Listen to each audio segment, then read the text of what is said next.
Bharat Ratna academy চ্যানেলে আপনাদের স্বাগত। ডিয়ার ভিউয়ার্স, আজ আমরা আলোচনা করব সার্ক সম্পর্কে। চলুন জেনে নিই সার্কের কিছু গুরুত্বপূর্ণ প্রশ্ন উত্তর। প্রথম প্রশ্ন, সার্ক এর পুরো নাম কি?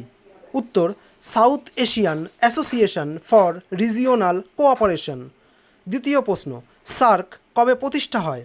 উত্তর, 1985 সালের 8ই ডিসেম্বর।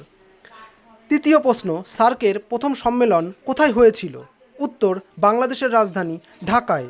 চতুর্থ প্রশ্ন, সার্কের সদর দপ্তর কোথায় অবস্থিত? উত্তর, নেপালের কাঠমান্ডুতে। পঞ্চম প্রশ্ন, সার্কের প্রথম মহাসচিব কে ছিলেন?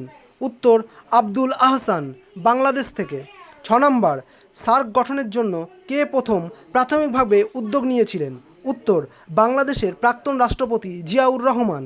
7 নম্বর, সার্কের বর্তমান সদস্য দেশ কয়টি? উত্তর, 8টি। যদি ভিডিওটি ভালো লাগে শেয়ার করুন এবং কমেন্টে লিখে জানান।